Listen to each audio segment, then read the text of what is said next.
nag-ice. Yan. Mabigat. Lalim. Lalim. Yan. Another. Ayan. Oh.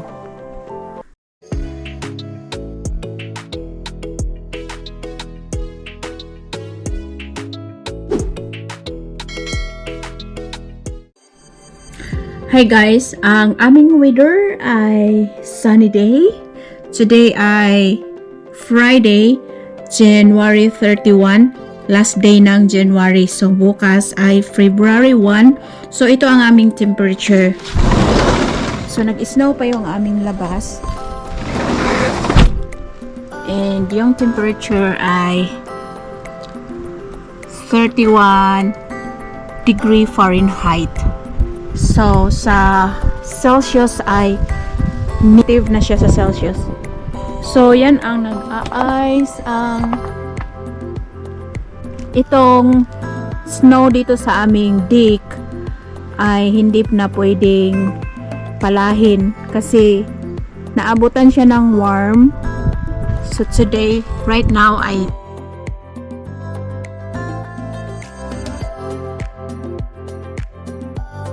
aming temperature ay warm. So, yung snow, nag-turn warm siya, kaya naging ice. Tingnan nyo. Matigas na siya. Yan. Kaya hindi na siya pwedeng palahin. Pag palahin yan, mabigat yung ilalim. Kasi nag-a-ice na. Yan. Ice.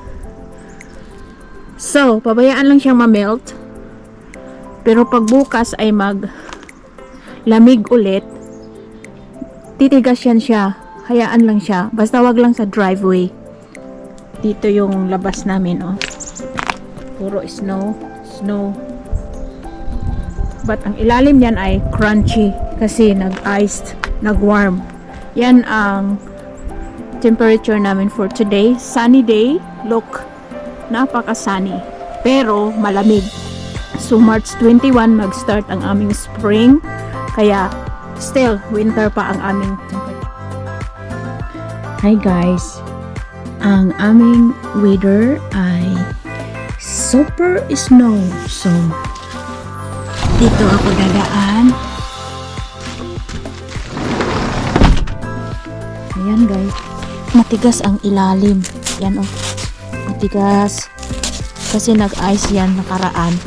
Ilang araw nag-warm and then natunaw yung snow, nagtubig, and then biglang naglamig ulit, kaya nag-iced, and then nag-continue siya ng naglamig, kaya ganito ang weather.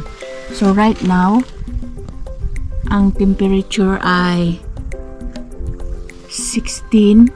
So kung 16 degree Fahrenheit sa Celsius ay 16 minus 32 is negative 8 sa Celsius. So, ngayon, ayan oh, ang kapal ng snow. Puro snow sa labas. Ayan, ang mga puno. Yan ang gusto ko sa temperature, yung mag-maintain ang lamig. And din yung mga snow sa sanga. Yan ang gusto ko kasi para siyang yung mga cotton. Ang cute niya. Ayan guys. Ang weather forecast today. Tingnan nyo ang aming lamisa. Nag-ice yung baba. Yan, nag-ice. Kasi nag-warm siya nung 2 days ago. Mag-melt yung snow. Pag nag-melt yung snow and then biglang maglamig ulit, yun ang nagiging iced. Katulad nito, oh. Ayan, oh. Nag-iced siya. Kasi natunaw yung snow. Tsaka galing dun sa roof. Ayan, oh. So, ito ko kayo sa aming yard. So, mayroon kasi akong gagawin dito sa labas. Magpala ng snow. At kita ko sa inyo kung ano yung labas. Mag-gloves muna ako kasi ang lamig.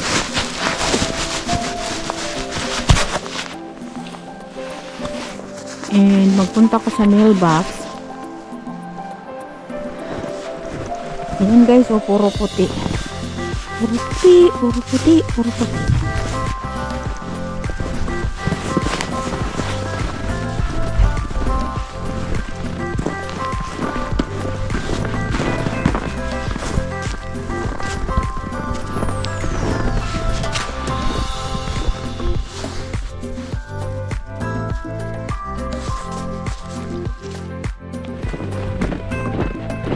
Kapitbahay, bahay ng kapitbahay namin.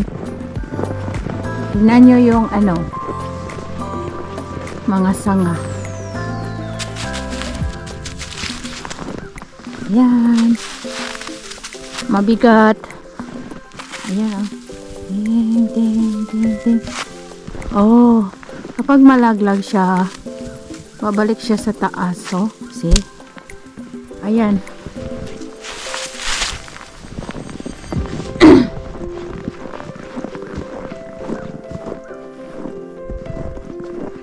Kapag ka nasa Pilipinas ka, titingin ka ng ganito,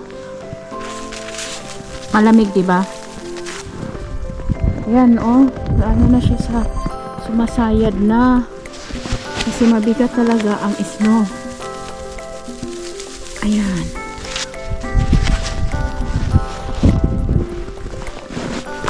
Tingnan natin kung may mga pato sa river.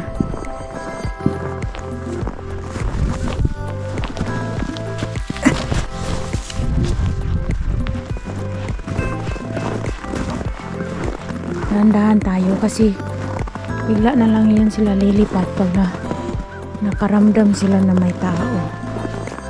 Pupunta kasi ako dun sa kabilang bahay. Titingnan ko yung driveway ko. Kailangan ba siyang i-shovel? Walang mga pato ngayon. Siguro malamig. Yan guys, oh. Ang ilog.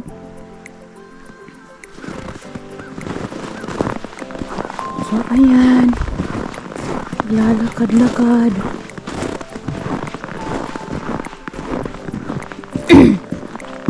Puro siya puti.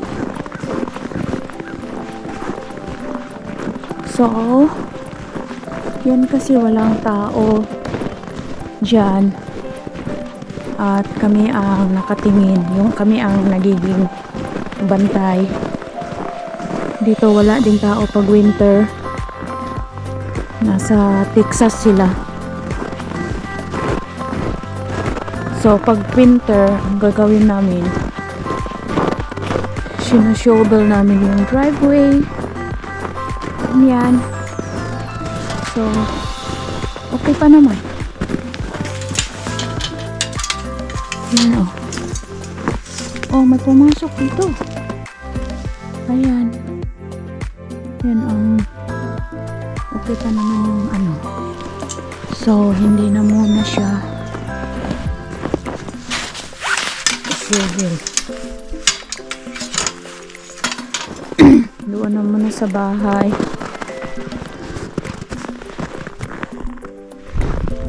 So, ganyan lang guys. Kailangan lumabas para maka-inhale ng sa hangin sa labas kahit malamig. Malamig. And then magpunta ako sa mailbox. Yan ang mga sanga, oh, puro snow.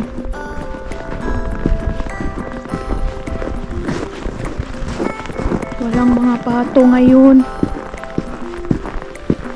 Yan ang aming yard. Ayoko lumapit dyan, baka ma-slide ako. Pag na-slide ako, punta ako sa river. So yan ang cause ng mawalan kami ng kuryente kapag yung snow ay sobrang bigat na. Kaya bago na winter, yung mga taga-electric, pinuputol nila yung mga sanga para hindi pag nabigatan siya, hindi siya sasayad sa power line. Din yan ang cause ng puputok yung transformer. So, pag pumutok yung transformer, wala kaming kuryente. And then, mag-high snow. Tagal namin magkaroon ng kuryente. Yung kutsi namin, oh, nilalamig na.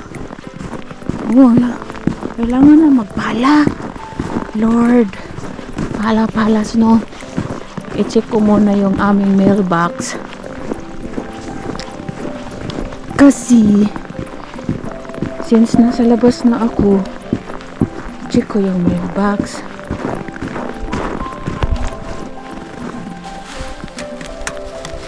Oh, hindi mabuksan. Naninigas. Oh, walang laman. Walang laman ang aming mailbox.